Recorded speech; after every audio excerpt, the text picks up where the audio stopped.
और ये जो देवी भागवत कथा है, ये केवल जीवित व्यक्तियों के ही नहीं है, बल्कि उनके लिए भी है जो इस शरीर को छोड़ करके चले गए हैं, लेकिन किसी प्रारब्ध के कारण भटक रहे हैं, क्योंकि मुक्ति नहीं मिलती है। और ये जो कथा है, इस कथा को अंबा यज कहा जाता है।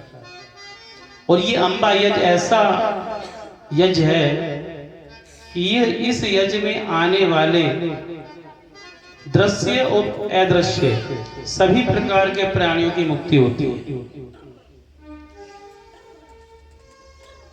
ये कथा ऐसी है कि जब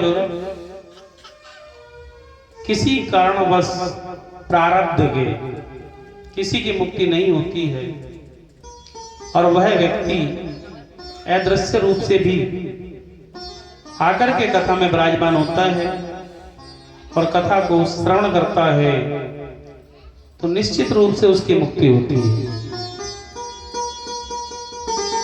तो जहां तक भी आवाज पहुंच रही है, वहां तक के जितने भी दृश्य एवं अदृश्य प्राणी हैं, सभी का आह्वान है, सभी का स्थान दिया गया है, अपने अपने स्थान पर आकर के विराजमान हो। भाई इतना ध्यान रखना है कि जिसका जहां पर स्थान दिया गया है, उसे अपने ही स्थान पर आकर के विराजमान होना है, किसी अन्यत्र स्थान पे नहीं। यह हमारा वचन है। तो जो भी आए प्रेम से स्वागत है, लेकिन यथा स्थान विराजमान हो।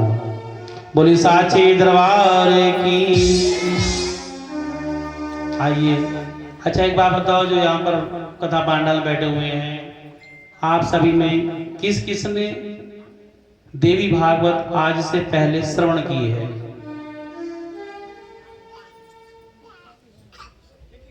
श्रीमद् भागवत कथा वो एक अलग है, अगर किसी ने श्रवण की हो, और श्रीमद् देवी भागवत कथा ये कथा अलग है। मिलती जुलती है, लेकिन कहीं कहीं पर मिलती है, लेकिन ये कथा माँ भगवती पर आधारित है। इसमें माँ भगवती की कृपा का वर्णन है।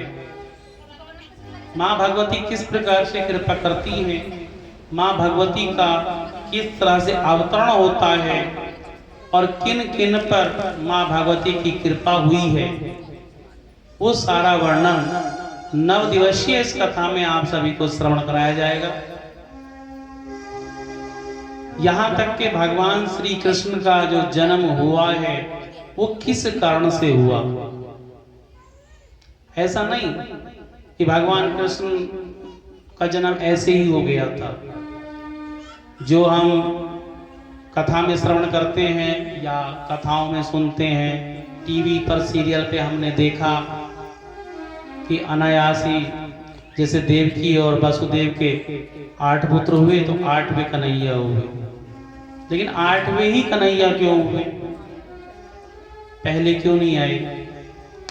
और यदि आए तो फिर देवकी के पास क्यों नहीं रहे, यशोदा मैया के पास क्यों चले गए?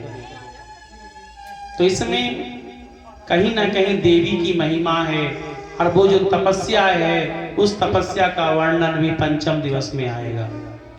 तो समय के अनुसार 9 दिवसीय कथा होगी, और 9 दिवसीय कथा में माँ भगवती के कितने चमत्कार हुए हैं, माँ भगवती ने किस किस पर कृपा की है, और किस प्रकार से माँ भगवती प्रसन्न होती है, उन सभी कथाओं का वर्णन आप सभी प्रथम दिवस से लेकर 9 दिवसीय कथा में श्रवण करेंगे।